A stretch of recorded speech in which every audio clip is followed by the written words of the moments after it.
ಈ ನಮ್ Bidar government hospital ಅಲ್ಲಿ ಪೇಷಂಟ್ ನ ಇಷ್ಟೊಂದು ಕೀಳಾಗಿ ನೋಡ್ತಾ ಇದಾರ. 2-3 ದಿವಸದಿಂದ ಒಂದು ಪೇಷಂಟ್ ಗೆ ಸರಿಯಾಗಿ ಟ್ರೀಟ್ಮೆಂಟ್ ಆಗಿಲ್ಲ. 100 ಕೋಟಿ ಬಜೆಟ್ ಎಲ್ಲ ಆಗಿರೋ ಹಾಸ್ಪಿಟಲ್ ಅಲ್ಲಿ ಕರೆಂಟ್ ಇಲ್ಲ.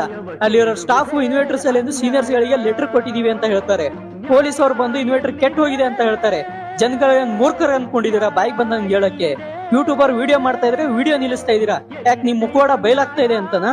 ನಮ್ ಬೀದರಲ್ಲಿ ಒಂದು ಪೇಷಂಟ್ ಗೆ ಸರಿಯಾಗಿ ಟ್ರೀಟ್ಮೆಂಟ್ ಆಗ್ಬೇಕಂದ್ರೆ ಹೈದರಾಬಾದ್ ಸೋಲಾಪುರ್ಗೆ ಕಳಿಸ್ತೀರಾ. ಹಾಗಾದ್ರೆ 100 ಕೋಟಿ ಬಜೆಟ್ ಅಲ್ಲಿ ಇಷ್ಟು ದೊಡ್ಡ ಹಾಸ್ಪಿಟಲ್ ಕಟ್ಟಿದಾದ್ರು ಯಾಕೆ?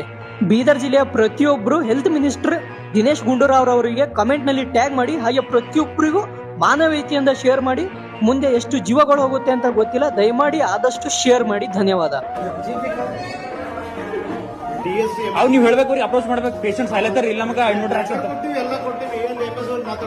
ಅವ್ರು ನಾವ್ ನೀವ್ ಮಾತಾಡೋದು ಇವತ್ತ ಇಲ್ಲ ಅಂದ್ರಿ ಅವ್ರು ಕರೆಕ್ಟ್ ಇಲ್ಲ ಅಂದ್ರೆ ರಿಪೇರಿ ಮಾಡಕ್ಕೆ ಚಾಲ ಮಾಡ್ರಿ